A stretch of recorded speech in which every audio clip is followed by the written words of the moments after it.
Welcome to KSR Datavizon YouTube channel. In this video, we are going to learn about Git. Before to this, we need to know few more things. So the same has been added to this agenda. Let us walk through the agenda. In this, we will know about version control systems, categories of version control systems, centralized version control system versus distributed version control system, and what is Git and Git most common commands and Git branching. Okay, so coming to the version control system, it is actually used to track the changes of codes or files by using the tools. In this, any number of developers can work on the same code base. It will help by creating a version for each changes happened in a files or folders or many things. It can be a single file or multiple files. Those can be saved with the change ID accordingly, for like a unique number will be generated for that. For the change accordingly will be having a clear picture of to the developers or the other person or the other developers who are going to work on. So one will be aware of what the changes happen before to him, and right now whatever the changes he is going to work, other also will come to know by using the version control systems. So categories of version control system. So version control system has been divided into two parts. One is distributed and other is centralized. So coming to the centralized version control system, in centralized source control, there is a server and a client. The server is a master repository that contains all the versions of the code. To work on any project, firstly user or client needs to get the code from the master repository at the server. So the client communicates with the server and pulls all the code of current versions of the code from the server to their local machine. In other teams, we can say you need to take an update from the master repository and then you get the local copy of the code in your systems. So once you get the latest version of the code, you start making your own changes in the code, and after that you simply need to commit those changes straight forward into the master repository. Committing a change simply means merging your own code into the master repository or making a new version of the source code. So everything is centralized in this model. There will be just one repository and that will contain all the history or the version of the code and different branches of the code. So the basic workflow involves in the centralized source control is getting the latest version of the code from the central repository that will contain other people code as well, making your own changes in the code and then committing and merging the changes in the central repository. So it will be having like this. Coming to this picture, this is having system A and system B. This will commit to the server repository where they will update those changes and commit directly connecting to the centralized repository. Coming to the distributed. In distributed version control, most of the mechanism or the models applies the same as centralized. The only major difference you will find here is instead of one single repository, which is the server, here every single developer or client has their own server and they will have a copy of entire history or version of the code and all of its branches in their local server or machine. Basically every client or user can work locally and disconnected, which is more convenient than centralized source code, and that is why it is called distributed. You don't need to rely on the central server. You can clone the entire history or the copy of the code to your hard drive. So when you start working on a project, you clone the code from the master repository in your own hard drive. Then you can get the code from your own repository to make changes, and after doing the changes you can commit your changes to your local repository. At this point your local repository will have changes sets, but it is still disconnected to the master repository, which will have the set of changes for each and every individual developer's repository. So to communicate with it, you issue a request to the master repository and push your local repository code to the master repository. Getting the new change from a repository is called pulling, and merging your local repository set changes is called pushing. It doesn't follow the way of communicating or merging the code straightforward to the master repository after making changes. Firstly, you will commit all the changes in your own server or the repository, and then the set of changes will merge to the master repository. This diagram will tell us like, so there is a one server and the local server also will be there, that is called server repository or the local repository.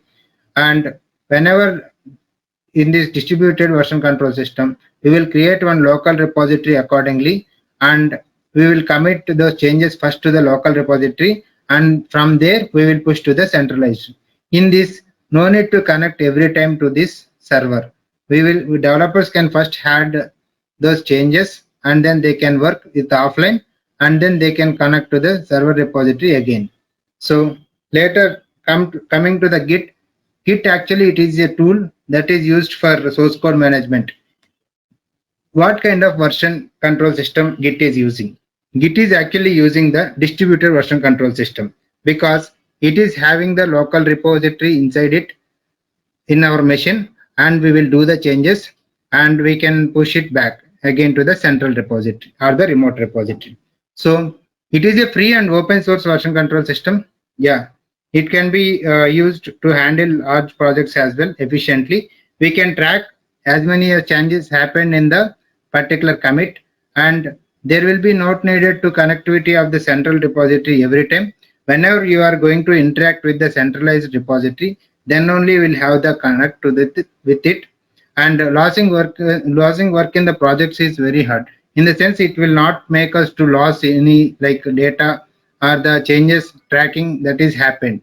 So this will not be happened. So this is about the Git. And the Git has a .git file whenever you will do the Git Init command. So Git Init command actually used to create .git folder. So .git folder will have different things like which you can see in this picture. So .git will have a head. A head is actually a pointer to our current branch. It's like we had a branch in our local. So where and whatever the position at the time of cloning, after the clone whatever it is happened, it will show the head where it is. And then config, it contains all the configuration things. Let's say our global configuration that we will do for our setup, and so many other configurations, everything will be there. And the description, it will be having the description of your project as well. And the index, actually index is the staging area between working and directory repo. This I am going to share this index area or working area in the next slide. And logs, it will keep the records to changes that may are made in the reference. So these will keep the changes of the record sets, in the sense it will make the logs by commit, whatever the commits that we are going to do, these all commits will be shown here. And objects, so here it will create all the data stored here, and it will commit trees and tags, everything will be shown or stored in this objects folder. So hooks actually one of the concepts where it will be shell scripts that are invoked after executing a command. So whenever we are going to execute some commands here, these hooks are used as a reference object for that. So refs, actually the refs is like, it will be the local branch and the branch and the tags, everything that we are going to have in the local. So these all are about having the contents in the .git folder. Okay. So coming to the Git state, it will be having different stages. Let's say to commit from our local to central or remote repo, we are going to go with 3 stages. First, it is the working directory. It will having the untracked changes, like it will not have the changes that is going to be already committed. So first we will do the changes in the working directory. Whenever we will add those changes, if we do the changes addition, then it will go to the staging area. So that is called staging area. And the Git repo, whenever we commit that, it will be going to the Git repo. It is like local repo, it will be there. Then later, after whenever the stages is done, we need to push the changes to the remote repository so that our changes will be gone. So in this you can see working area, staging area, local repo, and remote repo. These are 4 stages will be shown whenever you are going to do some changes by making some changes and pushing the changes to the remote repo. So The main and the basic common Git commands that we are going to use is Git Init, clone, status, add, checkout, commit, log, remote, fetch, pull, push.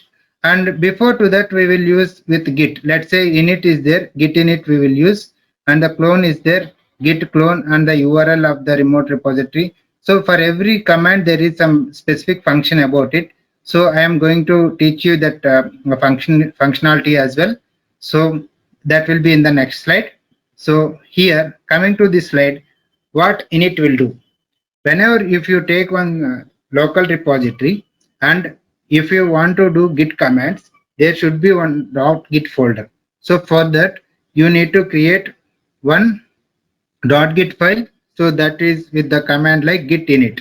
So whenever you give the command with git init, it will create a .git file. And clone.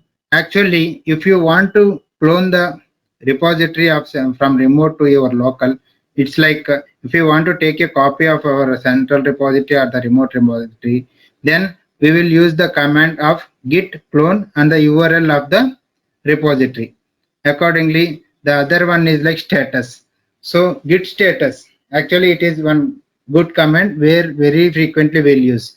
The git status actually used to to tell, it will tell us what the status and where we are. Let's say whether we are in the staging area or the index area or working area, everything will come to know. Okay. And the add command. This is the command. Let's say if we are in the work area, then we want to do some changes. So we will use the command like git add and the file name, or the git add dot if there are multiple files inside that folder. So it will do the changes, it will add the untracked changes, and it will make the track changes. Later git commit we will use. Whenever the git commit we will use with some message. It will commit the changes. Let's say example is git commit -m with the double quotes and the message name. Let's say first commit. So it will create one commit message from staging area to the local repo. Later we will push with git push command. Okay. Coming to the next command, checkout. Actually, checkout is used to switch from one branch to the another. Let's say we had two branches, develop branch and the master branch. If we want to switch from develop to master, we'll give like git checkout and the master. So it will go to the master branch. So log. Log is actually, if you give the git log command, it will show all the history of all the commits that is previously happened. So remote, git remote and the origin, if you give it the URL, it will provide you the remote repository name and the details of it. And git fetch. Git fetch actually, it will update the local repo that whatever the changes happened after we clone the repo, there might be some changes, some other developers has been pushed. So those changes will be comes with the git fetch. It will match the changes, means it will bring those changes to us. But git pull, it will be the same of fetch, but there is one more thing will be happened. It will be merged those changes as well. It will bring the changes and also it will merge the changes with our local changes. So git push. Git push is used to push the changes from local remote to the remote repository. So these are all some basic commands and the functionalities that we are going to use very commonly in the Git. So what is the Git branching? Git branching actually we can say lightweight movable pointers from different commits. Why we can say there are so many things. If we want to, there is a master branch is there is some code. So we want to develop something without disturbing the master branch. So we will create branch from master to any branch. We can give name a specification accordingly. Like source we will be taking from the master and we are going to create. So by default actually in the GitHub or some other source code management tools, there will be having master or main branches, mostly the master branch. So from that branch you will going to create from any to any branch. Also we can create the branches and we can work on the same feature with some other whatever the advantages we want or the whatever the code changes we want. We'll be working on the same, and then we are going to merge the branches easily by creating the pull request. These are all the things about in the Git mainly we should know, and thank you for this.